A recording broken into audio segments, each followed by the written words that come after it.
All right, what's up, ladies and gents? So I'm going to show you all quickly how firearms training can actually better your entire life. And I don't mean that as some crazy pro gun nut friggin' guy who knows all about the XP3 900, 77-1 Bravo, 9mm 257, X series. I just say that as a guy who has looked at things objectively over an extended period of time.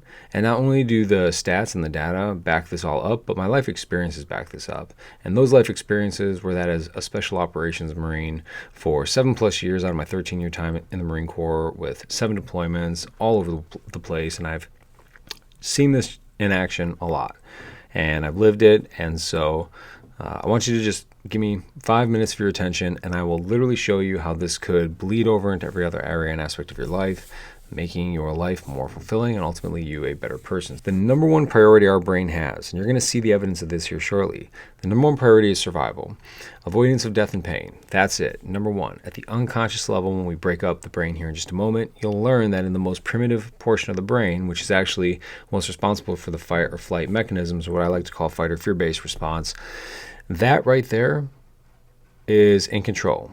The unconscious physically and then the subconscious mentally. And the physical unconscious is designed for survival. It does not know what's current time, grocery stores, or public speaking. It just knows fear-based response activated.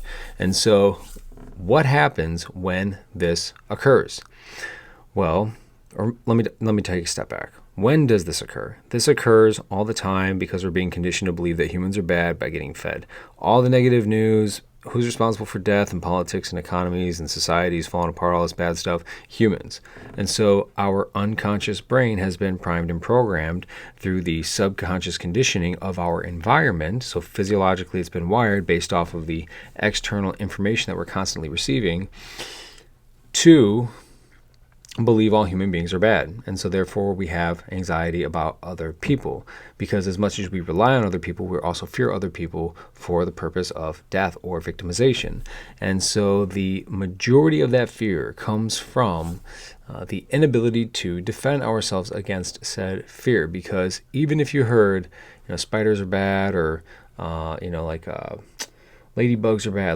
are bad all the time. And yeah, you might develop some little sense of fear against ladybugs, but you just flick them off and you're not really worried about it. Why? Because you can defend yourself against it. The same concept goes for using firearms or any sort of personal safety tool when it comes to defending yourself against the unconscious programming of your brain to believe that humans are bad. Humans can essentially become the ladybug when you have the ability to defend yourself, because the unconscious part of your brain will have already been programmed and conditioned into knowing that you can, if not in every situation, at least in more situations than you currently do, and probably, if you do just a little bit of practice, in the majority of situations that you'll ever encounter. And so by having the ability to do something, we can rewire and restructure the unconscious parts of our brain through our own subconscious conditioning based off of our internal environment and internal belief system, which is always stronger than external, based off of the actions that we have actually performed over an extended or set period of time.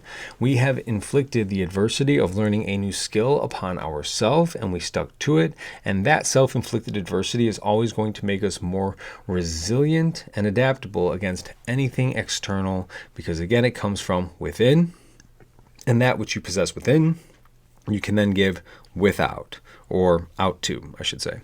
So with all that being said, as to why we need to know how to do this to begin with, why we're fearful, it's because of the external conditioning that gets force-fed down our throats all the time. Many universities have done studies on external conditioning. It's all over the place. Look it up. Neurolinguistic programming, et cetera, et cetera, et cetera. So we need to learn how to defend ourselves so that we can cool down this fight or fear-based response, the sympathetic nervous system in the unconscious primitive parts of our brain, which gets revved up whenever we are around other people that give us anxiety or fear, because we're conditioned to believe that they're responsible for everything bad, when the truth is only a fraction of people, very small fraction of people are actually responsible for bad things. However, it's so detrimental to live through one of those experiences, to be a victim of one of those experiences, that your brain will always prioritize it at the forefront of your mind constantly. So what can we do to mitigate that noise? Well, what we do is we know how to protect ourselves. Why? Because when the sympathetic nervous system gets revved up, this is what happens. And this right here came from a study done by, it's called Deadly Force Encounters by Dr. Alexis Artwool. It's based on surveys from 157 different police officers who've been involved in deadly force shootings.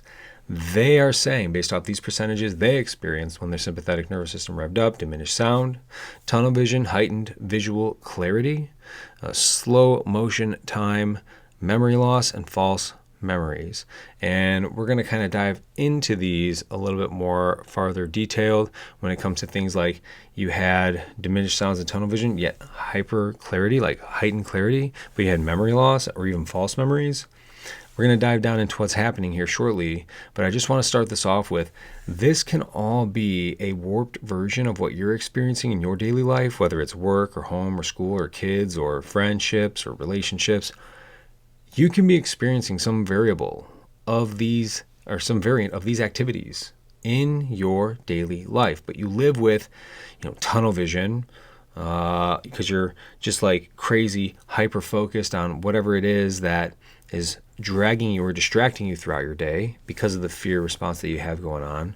You could be focusing on nothing but negative things, and you're only getting tunnel vision on these negative things, and you're having diminished sounds when other people are trying to communicate with you in a more positive context because you're not hearing them, and you think you have heightened visual clarity, but the reality of it is that your visual clarity is subjective to that which is negative because you're operating on a negative frequency, because you have tunnel vision on things that are bad and negative because you have a heightened sympathetic nervous system, stress and anxiety and fear.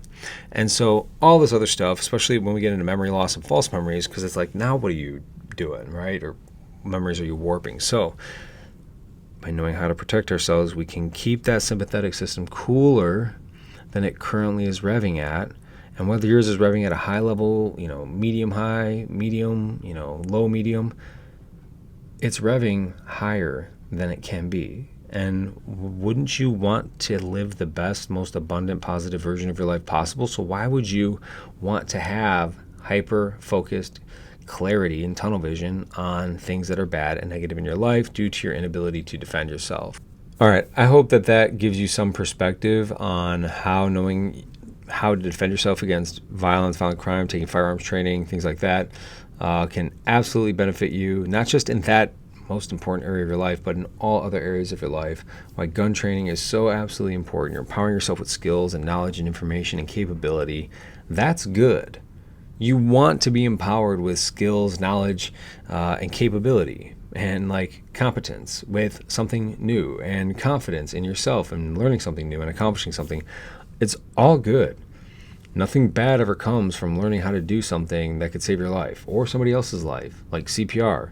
People don't take CPR classes and then learn how to do it and say, this is stupid, I need to outlaw people doing CPR. You're possibly saving somebody's life, and in this case you're possibly saving your own or somebody else's life, or somebody you love. So if you want to get down on some more information about this, JAM training located over in New Lenox and now Alsip, Illinois. This is where we do it predominantly. Illinois Concealed Carry. Check out the Lethality University. We meet every single month. It's a great time. An incredible group of people. We shoot, we learn, we have a good time, we score qualifications, and we just keep each other accountable and push each other further and further in terms of advancement. So joemalonetraining.com, check it out. I look forward to seeing you all there. Shoot me a DM, and let's get you all trained up. See you later.